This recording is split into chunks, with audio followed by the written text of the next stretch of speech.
दोस्तों, ज्ञानी junction channel में एक बार फिर आप सभी का स्वागत है। मैं अमित आज आप सबके बीच कहानी अवसर को पहचानो लेकर आया हूँ। मैंने पिछले भाग में एक चिकित्सक की कहानी सुनाई थी, जिसमें चिकित्सक अपनी योग्यता के दम पर राजमहल तक कैसे पहुंचा था।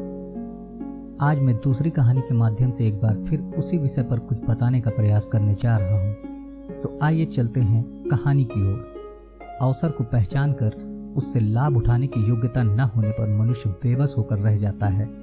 इस बात को समझने के लिए ओलूल नामक एक विद्वान की कथा आपकी सहायता करेगी। संभवतः यह कथा आपने पहले भी कहीं सुनी होगी। आज लोग जानते हैं कि ओलूल विश्व प्रसिद्ध वायलिन वादक था, परंतु कोई इस बात को नहीं जानता कि उसने कितने लंबे अरसे तक लोगों की आंखों से दूर रहकर एकांत में कितना गहरा अभ्यास किया था। कई बार उसे यह भी पता न चलता कि कब रात शुरू हुई और कब दिन निकल आया। एक लंबे समय तक उसे कोई भी न जानता था, परंतु उसके जीवन के द्वार पर अवसर ने ऐसे दस्तक दी। उन दिनों मॉलब्रेन नामक एक गायिका बहुत ही प्रसिद्ध थी। एक बार जब वह नॉर्वे के एक अज्ञात स्थान से गुजर रही थी, तो उसके कानों में वायलिन की मधुर ध्वनि पड़ी। एक युवक वायलिन वादन में तल्लीन था। यह आवाज उसकी खिड़की में से आ रही थी। इस प्रकार का भावपूर्ण संगीत मॉलब्रेन ने अपने जीवन में पहले कभी नहीं सुना था। उसने आसपास के लोगों से उस वायलिन वादक का परिचय मालूम किया। गायिका मॉलब्रेन ने उस संगीतज्ञ से मिलने की सोची, परंतु उस दिन उसका एक संगीत कार्यक्रम था, इसलिए वह वहां से जल्दी ही चली गई। संयोग की बात है कि समारोह के आयोजकों से किसी बात पर उसी दिन गायिका की झड़प हो गई और उसने समारोह में गाने से इनकार कर दिया। आयोजकों के हाथ पांव फूल गए, परंतु उनमें से किसी एक व्यक्ति ने ओलूल का नाम सुन रखा था। आयोजकों ने झट से उसे ही बुलावा भेज दिया। उसने उस रात नॉर्वे की उस भरी सभा में कई घंटों तक वायलिन वादन किया और कुछ ही घंटों के बाद वह वायलिन वादक संसार के शिरोमणि वायलिन वादकों में गिना जाने लगा।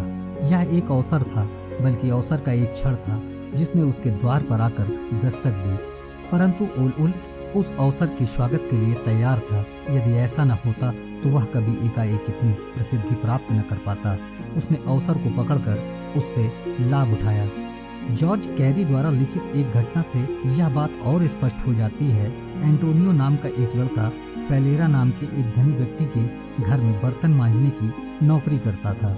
घर में कामकाज से उसे जब भी फुर्सत मिलती तो वह उसके पास एक मूर्तिकार की दुकान पर चला जाता, जहाँ पर लोग पत्थर काटते और मूर्तिकार मूर्तियाँ बनाते थे। एंटोनियो बिल्कुल अनपढ़ था, परंतु उसमें एक विशेषता थी।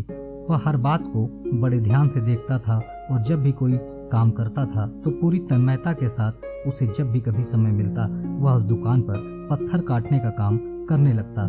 धीरे धीरे वह मूर्तियां बनाने में कुशल हो गया। एक दिन की बात है कि उसके मालिक ने नगर के अनेक गणमान्य व्यक्तियों, व्यापारियों और राज्य के बड़े बड़े अधिकारियों को दावत पर बुलाया। एक बड़े से सुंदर हॉल में एक बहुत बड़ी खाने की टेबल रखी हुई थी। उसको सजाने का काम मुख्य बैरे का था।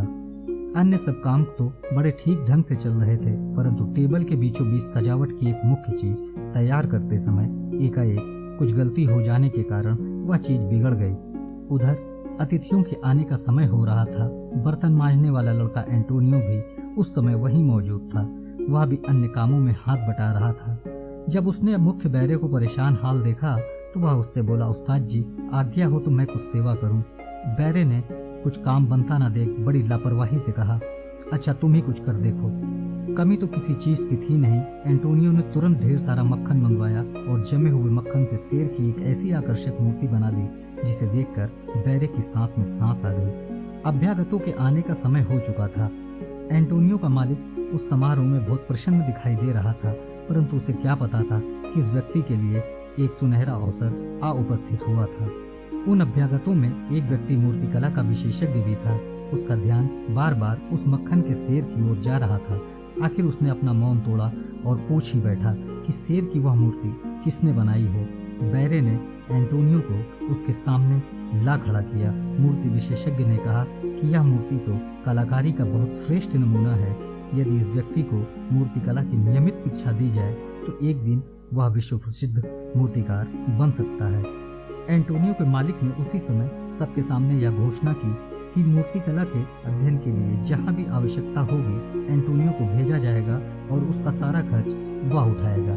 इस बर्तन मानने वाले छोकरे को क्या यह पता था कि अवसर कब और किन परिस्थितियों में आ उपस्थित होगा, परंतु उसने इतने दिन जो श्रम किया था वह उसके काम आया और उत्पन्न परिस्थितियों से बिना किसी हिचकिचाहट के उसने उसका लाभ उठाया।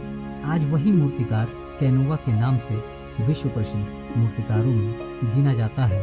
यदि वह लड़का अवसर से लाभ उठाने के लिए तैयार न होता तो वह बूढ़ा होने तक रसोई घर में बर्तन ही मांजता रहता, कोई उसका नाम तक नहीं जानता।